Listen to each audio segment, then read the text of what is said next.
Children usually look up to superheroes like Superman and Batman, but as a child, my superheroes were Al Jazeera reporters Walid Al-Umari and Shireen Abu Akleh.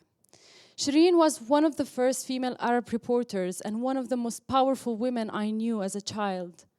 Growing up in Palestine during the Second Intifada, we didn't watch the cartoon. Too distressed to watch anything but the news, we tuned our TV almost exclusively into Al Jazeera. So Shireen was present in every Palestinian household. She was the voice that exposed to the world the horror stories of our life in Palestine. Her courage and composure filled us with a sense of calm.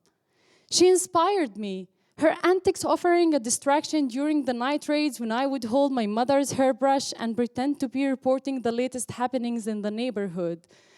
It was my coping mechanism as a child, my way of dealing with the horrifying situation. It helped to deaden the fear. She was a true role model that an entire generation looked up to, and one of the reasons I found my purpose in journalism. As I grew up, my dream to become a journalist grew with me. And whenever I felt a sense of despair consuming me as a Palestinian journalist, I think of Shireen. If she can do it, I can too. However, a few weeks ago, on the 11th of May, Shireen was preparing to report on an Israeli raid on Jenin when an Israeli sniper fired a bullet into her face and killed her instantly.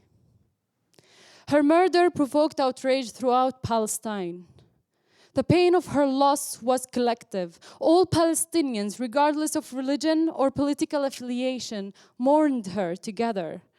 And for me, a Palestinian journalist who looked up to her and felt empowered by her mere existence, I felt like I had lost a part of myself. A few weeks later, Israeli soldiers killed another Palestinian female journalist in my home city of Hebron. Her name was Ghufran Warasna. Israel has killed at least 47 Palestinian journalists since 2000. We have long been subjected to various human rights violations by the Israeli regime, including arrests, physical attacks, barring from covering, destruction of equipment, and more. And yet, no one has been held to account. All these brutal measures are a systematic approach that aims at nothing but silencing the Palestinian voice. But for us, Palestinian journalists, this job is more than just a career.